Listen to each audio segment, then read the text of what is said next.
গঙ্গা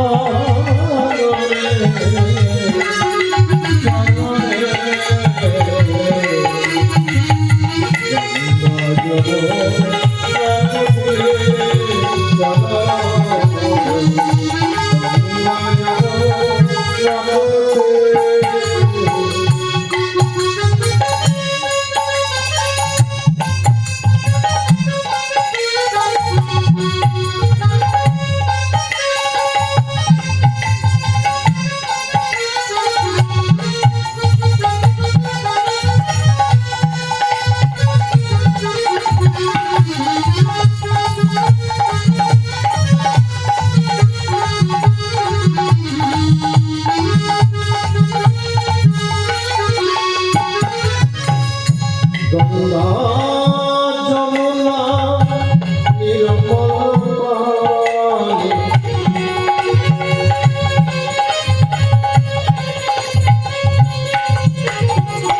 গঙ্গা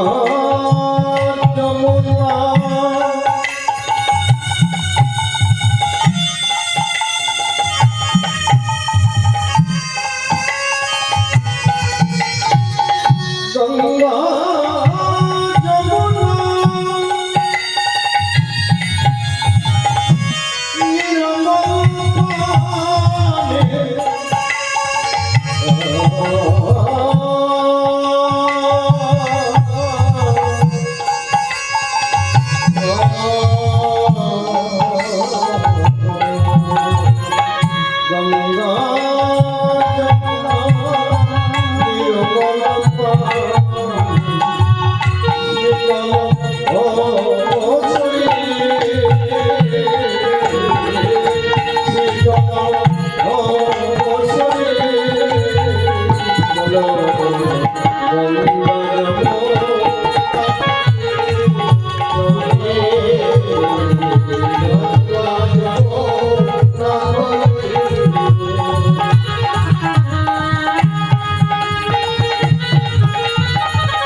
ময়ূর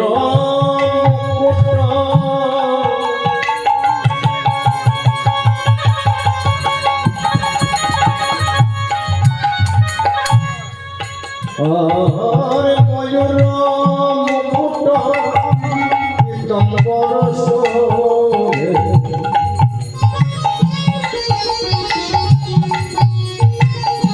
ময়ূর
জয় জয় হরে কৃষ্ণ। আমরা এতক্ষণ নবদ্বীপ গৌরলীলা আস্বাদন করলাম। এখন বৃন্দাবনের যুগল রস আমার গতিতে গোষ্ঠ গমন লীলা আস্বাদন করব। বৃন্দাবনের লীলা আস্বাদন করতে গেলে বৃন্দাবনটাকে চিনতে হবে। বৃন্দাবনটা কোথায়? আত্মতত্ত্ব, পরতত্ত্ব, গুরুতত্ত্ব, সাড়ে এই তিন তত্ত্ব ছাড়া তত্ত্ব মায়া। আত্মতত্ত্ব বৃন্দাবন, গুরুতত্ত্ব বৃন্দাবন এবং পরতত্ত্ব বৃন্দাবন, তিনটা বৃন্দাবনকে চিনতে হবে। যদি তিনটা বৃন্দাবনকে অনুভব করা যায়, চেনা যায়, জানা যায়, তাহলে বৃন্দাবনের রস আস্বাদন করা যায়। আর যদি না চেনা যায় তাহলে আস্বাদন হবে না, অনুভূতি হবে। বৃন্দাবন বাস্তব সমাজে যদি আমরা যাই, উত্তরপ্রদেশ, হরিয়ানায়, সেখানে পরতত্ত্ব বৃন্দাবনের কুরুক্ষেত্র মাঠ এখনো দেখা যায়। হরিয়ানায় গেলে দেখা যায় কুরুক্ষেত্র মাঠ। মাঠের এক প্রান্তে আমার ভগবান সারথি হয়ে আছে রথের উপরে, আর অর্জুন রথী হিসাবে আছে। কুরুক্ষেত্র দেখা যায় বৃন্দাবনে, হরিয়ানায়। শ্যামকুণ্ড, রাধাকুণ্ড, গিরি গোবর্ধন, রাধারানীর বাড়ি, গোবিন্দের বাড়ি, এগুলো সব দর্শন ক্ষেত্র। দর্শন ক্ষেত্র দেখা যায়। দর্শনে আনন্দ হয় কিন্তু তৃপ্তি হয় না। দর্শনে আকাঙ্ক্ষা বাড়ে। একে অপরের প্রতি যখন দর্শন লাগে, নয়ন নয়নের প্রতি যখন দর্শন লাগে, তখন ভিতরের আকাঙ্ক্ষাটা বেড়ে যায়। মিষ্টির দোকানে বয়ামের কাছের ভিতরে রসগোল্লা সাজানো থাকে, দেখলে তো পেট ভরে না, আস্বাদন করলে পেট ভরবে। তাই দর্শনে আকাঙ্ক্ষা বাড়ে। তাই বৃন্দাবনে পরতত্ত্বের বৃন্দাবন দর্শন করলে সেখানে আরো আকাঙ্ক্ষা বাড়ে। আত্মতত্ত্বের বৃন্দাবন দেখার জন্য আকাঙ্ক্ষাটা বাড়ে। তাহলে সেই বৃন্দাবন কোথায়? কুরুক্ষেত্র, হরিয়ানায়। কুরুক্ষেত্রটা কোথায়? শাস্ত্র কি বললো দেখুন। এখানে আত্মতত্ত্ব বিচার করে বোঝা যাবে। কুরুক্ষেত্র বলি জানে ভারত ভূমিতে, দিব্যজ্ঞানে দেখলে পাবি মাতৃজনিতে।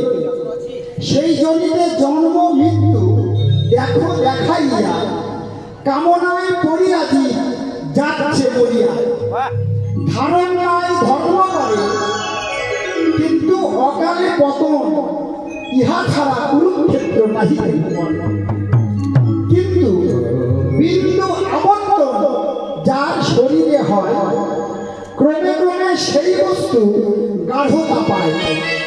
আর যখন বস্তু গাঢ়তা পায়, তখন উজাইয়া চলে অতি গোলক বৃন্দাবন। ভক্ত কোকিলে বসে করে আস্বাদন। ভক্ত কোকিলে খায় অমৃত মুকুলে, অভক্ত কাক যেন বসে গোপন। তাহলে বস্তু যদি বাবা গাঢ়তা না পায়, তাহলে নিত্য বৃন্দাবন দর্শন হবে না। পাতলা নদী, খণ্ড নদী, নায়কের ক্ষেত্রে আত্মতত্ত্বের বৃন্দাবন অনুভূতি হবে না। আত্মতত্ত্বের বৃন্দাবন যদি দর্শন করতে হয়, গুরু কৃপা বলে, গুরুচরণ আশ্রয় করে বস্তুকে গাঢ়তা করতে হবে। গাঢ়তা যদি করা যায়, উজাইয়া চলে বস্তু গোলক বিমল। আর গাঢ়তা না হলে বস্তু ওজনে যাবে না, ওজন পথে যাবে না, আস্তে আস্তে অধমুখী হবে। আর অধমুখী যদি হয়, তাহলে জীব ধীরে ধীরে যাবে জমালয়। অধমুখী হলে ধীরে ধীরে যাবে জমালয়। তাই ঊর্ধ্বমুখী করতে হলে বস্তুকে গাঢ়তা করতে হবে। আর গাঢ়তা করতে গেলে কিছু কিছু গুরুতত্ত্ব বস্তু আছে, সেই গুরুতত্ত্ব বস্তুর সন্ধান জেনে তার কর্মটা করতে হবে। যাই হোক, সে কর্মগুলো পদের মাধ্যমে যদি ভেসে আসে অবশ্যই জানাবো। তাহলে আত্মতত্ত্ব বৃন্দাবন, এবার গুরুতত্ত্ব বৃন্দাবনটা কোথায়? বলেন বৃন্দাবন রম্যস্থান, কোটিচন্দ্র চিন্তামণি ধাম, রতন মন্দির মনোহর। আনন্দে কালিন্দীর জলে রাজহংস কেলি করে, সেটাই কনক কমল। তার মধ্যে হেমপিটে অষ্টদলে বেষ্টিত অষ্টসখী প্রধান নায়িকা।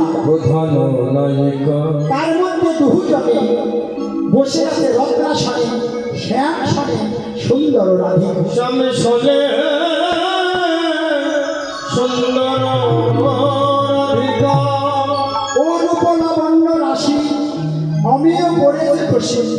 হাস্য পরিহাস সম্ভাষণে ঠাকুর নরোত্তম দাসে কয় নিত্যলীলা সুখময়। কার কাছে সুখ? নিত্যলীলা সুখ কার কাছে? ভক্তের কাছে, যে সদাই স্বরূপ জাগে যার মনে, তার কাছে নিত্যলীলা সুখ। আর নিত্যলীলা দুঃখ কার কাছে? যার হৃদয়ে সেই নিত্যলীলা স্বরূপ জাগে না, যে আত্মসুখে মত্ত হয়ে, আত্মসুখ প্রীতিবাঞ্ছা তারে বলে নাম, আর কৃষ্ণ সুখ প্রীতি ইচ্ছা ধরে বলে নাম।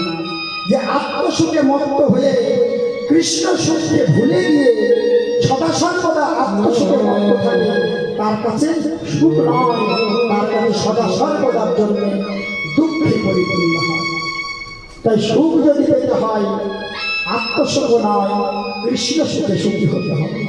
এই তিনটে বৃন্দাবনকে স্মরণ করে আমরা বৃন্দাবনের পথে প্রবেশ করলাম। আর বৃন্দাবনের পথে প্রবেশ করতে হলে রাধারানীর নামে জয়ধ্বনি দিলাম। এই সবে মিলে একবার আমার সাথে বলুন, বৃন্দাবন বিলাসিনী রাধারানী জয় রাধারানী কি জয় রাধারানী কি জয় জয় শ্রী রাধে।